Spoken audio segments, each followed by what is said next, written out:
Then I took a smidge and applied it down there. This one's wife. What fresh sorcery is this? Hello, I'm H.G. Tudor. Another day is dawning, another day has begun, and guess what happens? Yes, this one's wife is on Instagram again. She cannot resist the pull of Instagram. It's such an easy way for her narcissism to get her to pursue the prime aims, and therefore, without any due regard for the fact that she is posting stuff which makes her susceptible to ridicule, her narcissism simply tells her, put something else out on Instagram. That'll allow you to be liked, and you're engaging. What really the narcissism is doing is effectively conning her into going on Instagram to try and control the audience, to draw fuel from them, and to manage that facade. It provides further opportunity for me and others to point out the failings in this behaviour, which means, as I've predicted, Instagram will be her undoing. She can't stay away from it. She cannot resist its pull. And each time she posts something, she does so in a way which just opens her up to more criticism.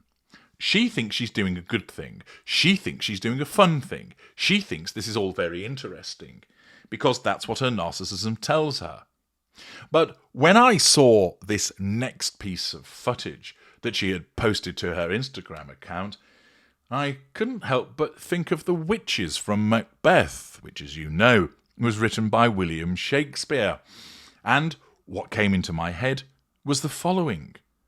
Double, double, toil and trouble, fire burn and cauldron bubble, fillet of a fenny snake, in the cauldron boil and bake, eye of newt and toe of frog, wool of bat and tongue of dog, adder's fork and blind worm's sting, lizard leg and howlet's wing, for a charm of powerful trouble, like a hell broth boil and bubble. Double, double, toil and trouble, fire burn and cauldron bubble, cool it with a baboon's blood, then the charm is firm and good. Why did that spring into my mind? Have a look at this.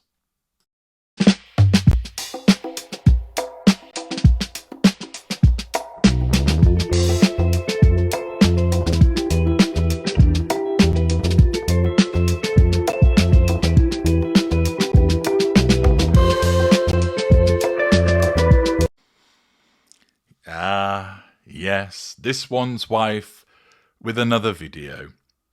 She's either set the phone up or somebody has been instructed to film her. I cut the music out to avoid any copyright issues, but it is accompanied by some slightly funky music. Nobody speaks, which is a blessing, as we don't want to hear her condescending tones and vocal fry. There's so many strange things that are going on here.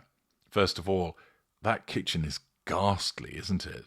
That dated yellow stone and the tiles. But anyway, we're not here to critique the interior. Yet again, this one's wife decides to wear white when she's cooking. Whoever does her laundry must be cursing her. Why have you got two of the pots on the back burners rather than on the front, which would be far more convenient? She might suggest, well, there are little children around, but we all know that they'll be in the boxes, so that's not a concern. Why have you got the saucepan or the pot lids on the front? Why not put them to the side? It's a bit strange. But far worse, of course, is the performative actions of this one's wife, who, in order to make a video, rather than stand there and perhaps say something about what she's doing, so here I am making custard and jam, or whatever it is that's in the pots, I use this ingredient, I use that ingredient, and smile and look charming, we're subjected to the woman who is a permanent teenager deciding that she's going to dance while she's stirring some pots. Yeah. She's not a particularly good dancer, And there she is, gyrating away as she grips 2 spoons. Is she attempting to show that she's ambidextrous? Is she attempting to demonstrate to us that she's going back to her yacht days, where she regularly would have an item in either hand and that she would competently be attending to both of those items at the same time? I'm surprised she hasn't got a spoon in her mouth as well. Anyway, besides all of that, there she stands, gyrating away with some form of ridiculous dancing, whilst stirring the contents of the pots. It is truly cringe-inducing. Once again, notice her hair isn't tied up, it's hanging down, basic hygiene ignored. And the purpose of the creation of this video is the continuing blitz in support of the supposed launch of As Ever. She stated that it's going to be launched this week, although it was already launched when she told us about it when she was crouching down in a garden looking like she was having a wee. I think what she's trying to tell us is that the products will actually be available.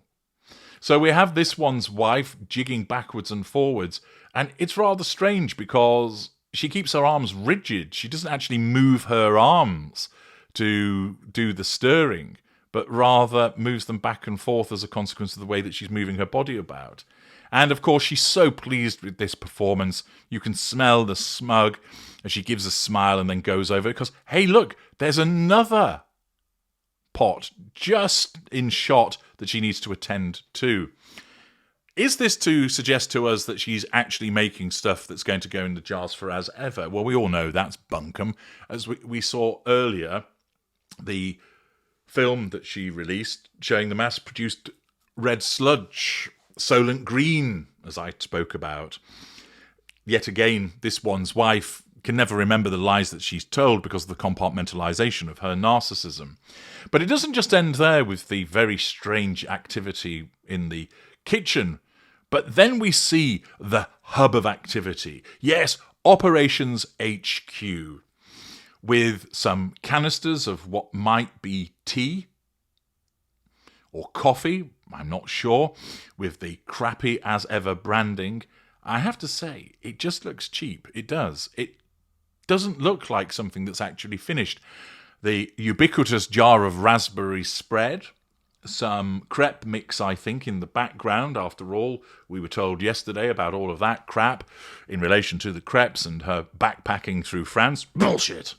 But now, here we see this studious and industrious this one's wife checking the packaging. Yeah, it's laid out flat with the various nutritional facts on the side, the information it's been come back from the printers, and our narcissist here is engaging in her keen eye and freakish attention to detail by quickly moving her pencil or pen very quickly down so she doesn't read anything. It's laughable. This is meant to tell us that she has an attention to detail, that she picks up on all of the smallest things, such as ever, official, and that she has failed to ensure that the correct word has been used there. It's been misspelt by virtue of a typo. But nobody proofreads like this, and it shows once again that she treats the audience as idiots. Because even if you weren't actively looking because you knew you were creating a bit of film, what you would do is you'd move your pencil slowly. People would know, yeah, we know you're not really proofreading, you're just doing this to show us what you're doing. But at least do it at a speed that makes it seem like what you're doing is accurate.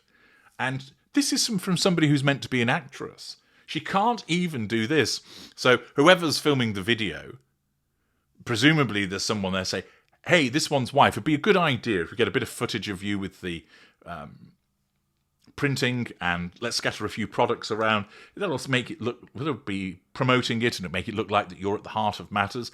And just, proofread some of the blurb on the side of one of the packets. Sure. And she speed reads it. Duh. Useless. Absolutely useless. She can't even act. This is launched on Instagram, once again, to convince us that she is into this home cooking and she is this brilliant businesswoman. And remember, in her head, her narcissism is telling her, this is all brilliant, the world's going to love it, I'm going to be a billionaire. She is that deluded. And yet again, all it does is provide material for me to look at, tell you about her narcissism, which is writ large once again in the performative behaviours, and basically ridicule her. I'm H.G. Tudor. Thank you for watching.